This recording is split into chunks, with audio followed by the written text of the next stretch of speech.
안녕하세요. Would you pray for my country Part 2를 맡고 있는 김재입니다.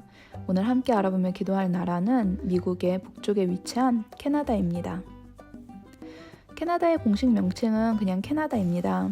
명칭의 의미는 마을이라는 뜻인데 이는 15세기 처음 캐나다에 상륙한 프랑스의 자크 카르티에에게 주민이 마을을 가리키며 그들의 언어로 카나타라고 한 것을 그 나라의 이름으로 오해한 것이 유래가 되어 훗날 지금의 캐나다가 되었다고 합니다.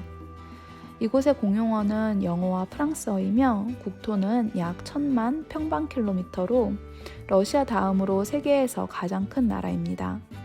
인구는 3,800만으로 제가 살고 있는 캘리포니아의 인구보다 적습니다.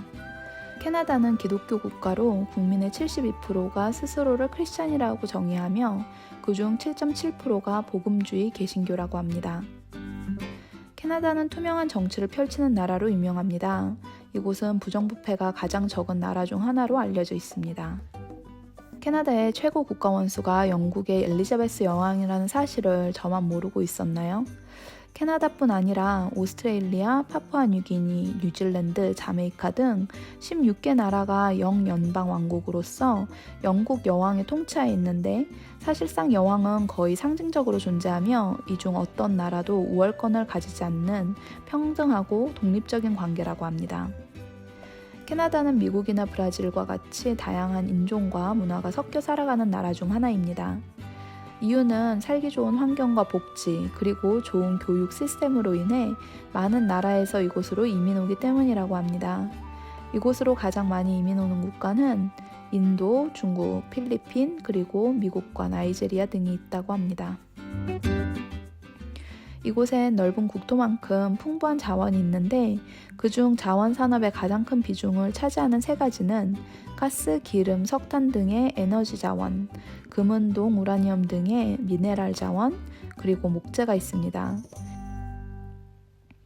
수천 년간 원주민들이 살고 있던 지금의 캐나다 지역에 대항해 시대가 열리며 16세기 후반 영국과 프랑스의 원정대가 이곳에 발을 딛게 됩니다.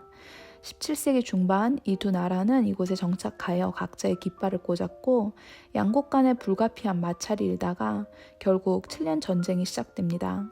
이때 프랑스군은 당시 인디안이라 불리우던 원주민들과 연합하여 전쟁을 치루었는데 이로 인해 정말 많은 원주민들이 목숨을 잃었다고 합니다. 결국 프랑스가 전쟁에서 패하며 이곳에서 물러났고 캐나다는 영국의 소유가 됩니다.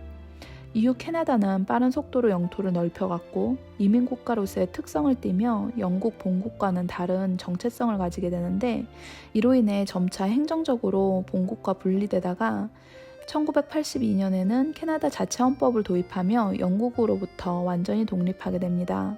1930년대에는 경제 대공황으로 온 국민이 힘든 시기를 보내게 됩니다. 그리고 세계 2차 대전이 발발하여 대전국들의 물품과 군력을 조달하게 되며 많은 젊은이들이 목숨을 잃게 됩니다. 하지만 이로 인해 경제적인 회복을 넘어 캐나다는 호황기를 맞이하게 됩니다. 그리고 대공황 시기에 사회주의 정책으로 복지 시스템을 세운 것이 기반이 되어 캐나다는 지금의 복지국가가 되었다고 합니다. 1900년대 후반에는 원래 프랑스령이었던 퀘벡 지역에서 여러 차례 분리 독립을 시도하였으나 실패하였습니다. 캐나다는 현재 GDP 17위의 세계 최고 선진국들 중 하나이며 늘 세계에서 가장 살기 좋은 나라 1, 2위에 꼽히고 있습니다. 미국을 비롯한 많은 서양의 선진국들과 마찬가지로 캐나다의 기독교는 급속도로 쇠퇴하고 있습니다. 1900년대만 해도 25%를 넘겼던 복음주의 기독교 신자들이 지금은 8%가 채 되지 않고 그나마 스스로를 크리스찬이라고 하는 대다수도 하나님의 존재는 믿지만 개인의 삶과 신앙은 큰 상관이 없다고 믿으며 세속적인 삶을 살고 있다고 합니다. 그리고 이 와중에 이민자들이 함께 들여오는 그들의 신앙으로 인해 그 땅의 타종교의 비율은 크게 늘어나고 있다고 합니다. 캐나다의 국민들이 온전히 하나님 앞에 회개하며 돌아오기를 기도합니다. 예수님의 피값으로 얻은 은혜가 얼마나 값진 것인지를 돌아보며 다시 그 말씀 앞에 순종하는 주님의 백성들이 되기를 원합니다.